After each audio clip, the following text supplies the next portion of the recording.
상승 게임도 끝났어요. 2015년에서 2022년, 2021년까지 올랐던 상승 게임을 생각하면 안 됩니다. 상승 게임이 연속이라고 생각하면 이번에 조정된 게 집값이 떨어진 게 일시적인 조정인데 그 게임은 끝났고요. 이제 하락 게임이 시작입니다. 하락 게임의 처음 시작이 이제 한번 1차 하락이 있었던 거고요. 이제부터 밀고 당기기가 시작이 되는데 올랐다 내렸다가 되죠. 정부 약발이 끝났다라고 하는데 저는 정책의 약발은 끝날 수밖에 없어요. 근본적인 기조가 뭐냐. 우리가 집을 살 때 어떨 때 집을 사요? 오를 것 같은 기대감이 있을 때. 집값 상승에 기대감이 있을 때 실수요자들도 산단 말이에요. 자, 분양은 누가 받나요? 무주택자들 시장이잖아요. 무주택자들은 집이 필요한데에도 불구하고 왜 지금 미분양이 대량으로 발생을 하느냐. 일부 지역들. 입지 경쟁력이나 가격 경쟁력이 있는 지역을 제외하고는 안 되잖아요. 집값 상승에 대한 기대감이 없으니까. 자, 거기서 규제를 풀어준다. 규제를 풀어주는 거는 무슨 의미냐면 자, 내가 사고 싶은데 그렇죠? 구매 욕구는 있는데 구매 능력을 제한하는 거거든요. 야, 너 사지 마. 지금 너무 과열이 되니까 네가 사고 싶더라도 참아. 라고 해서 대출 규제도 하는 거고요. 전매 제한도 하는 거고요. 여러 가지 규제들 규제 지역으로 묶어서 양도세도 중과세 하고 수많은 규제들을 하는 건데 자, 규제를 풀어준다는 얘기는 구매 능력을 살짝 완화해 주는 건데 살 마음이 없는데 우리 구매 욕구와 구매 능력이 이제 결합이 돼야 되거든요. 그래야만 우리가 거래를 하는데 아니 살 수 있는 판을 만들어줘도 사고 싶은 마음이 들지 않는다면 절대 사지 않습니다. 그래서 최근에 이제 규제를 풀어준 거는 이제 약간 멈추는 경착륙을 멈추는 효과고요. 지금 여러 가지 규제를 풀어줬다고 해서 절대 부동산 시장 살아나지 않습니다. 과도한 상승에 대한 피로감 많이 누적이 되어 있는데 앞서서 우리 직방 설문조사 이야기 잠깐 했는데 작년 12월에도 아마 설문조사가 하나 있었거든요. 왜 집 안 사냐? 라는 설문조사가 있었는데 그때 뭐라고 답을 했냐면 첫 번째가 금리가 너무 높다. 두 번째 집값이 너무 비싸다. 소득 대비 집값이 비싸고 세 번째 경제가 너무 안 좋다. 라고 이야기를 했는데 그 세 가지 불확실성이 지금 제거된 게 하나라도 있느냐. 금리 여전히 높죠. 아직 금리 인상 기조가 끝났다라고 중앙은행에서 발표한 적이 없습니다. 파월도 그렇고요. 우리 한국은행도 그렇고. 금리 더 올라갈 가능성도 있어요. 물론 여기서 멈출 가능성도 있지만 자, 멈춘다고 하더라도 얼마 동안 오랫동안 멈출 것이냐. 자, 내리면 얼마나 오랫동안 또 얼마나 빨리 내려가느냐. 이거에 대한 답은 없어요. 저는 내리는데도 2년 이상 필요하다고 보거든요. 그렇다면 금리 3년 이상 간다. 금리 불확실성. 집값.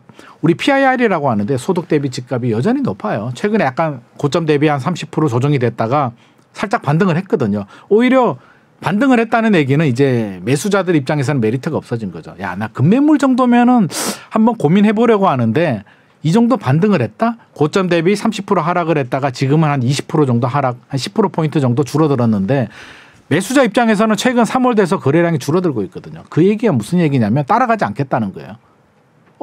굳이 집주인이 올린 호가를 나는 급매물이 아니면 따라가지 않을래. 급매물 정도라면 저도 이제 고점 대비 30% 이야기 많이 하는데 왜 그 정도가 괜찮냐면 설사 2차 하락 2, 3년 후에 2차 하락이 오더라도 고점 대비 한 40% 정도 저는 예상을 하거든요. 그러면 고점 대비 30%에 샀다가 하락에 샀다가 좀 올랐다가 내렸다가 그 정도 하락은 감내할 수가 있는데 집주인이 올린 호가를 따라갔다가 잘못하면 손실 폭이 훨씬 더 커진다.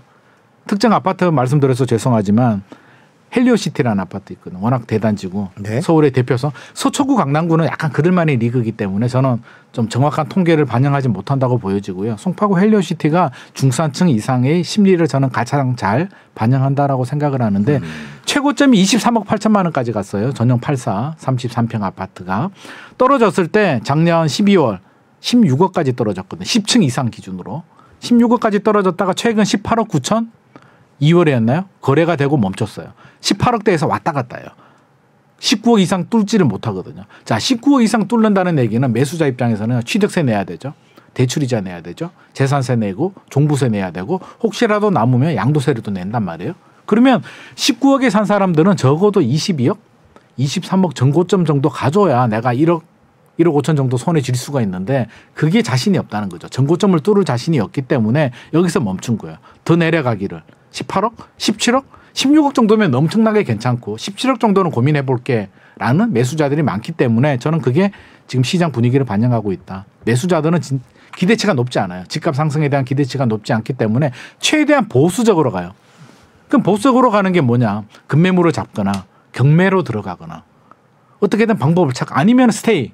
그냥 멈춰서 그냥 전세 살면서 시장을 기다려보거나 이 세 가지 방법을 찾기 때문에 최근 이런 현상의 분위기가 바로 이렇게 보여지는 거죠. 그럼 지금 말씀해 주신 그런 분들을 위해서 저희가 2차 하락 얘기를 조금 해보겠습니다. 네. 아까 2차 하락이 이제 될 거다라고 말씀을 해 주셨고요. 오늘 나온 기사를 보면 서울보다는 전국의 낙폭이 커지면서 이제 전반적으로 하락폭이 커지는 그런 분위기인데요. 2차 하락 시작되는 게 지방에서 시작될까요? 지방부터 시작이 되죠. 그건 당연한 거죠. 네. 우리가 당황할 필요도 없고요. 네. 이게 지극히 정상적인 흐름이에요. 우리 저수지 이론이라고 있거든요. 자, 저수지가 있으면 비가 안 와요. 그럼 물이 외곽부터 그렇죠. 요즘 되게 가물잖아요. 외곽부터 해서 중심지 물이 남아 있는데 계속 안 오면 중심지도 말라요. 그 비가 오면 중심지부터 차죠. 중심지가 서울이거든요. 서울 같은 경우는 특수 지역이에요. 그래서 우리가 서울만 바라보면 왜곡이 돼요. 서울은 입주 물량도 너무 부족하고요. 서울은 개발할 땅이 없습니다. 재건축 재개발이 아니면 새 아파트 공급이 안 돼요. 그러니까 공급 자체가 굉장히 어려운 지역이고요. 수요는 너무나 많아요. 서울 아파트를 서울 사람들만 사느냐.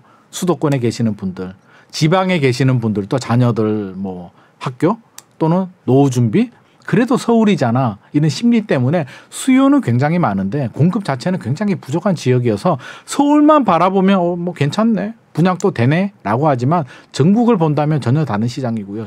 지방부터 시작이 될 겁니다. 시작이 되고 점점 올라가서 결국에는 서울도 저는 조정이 되리라고 봅니다.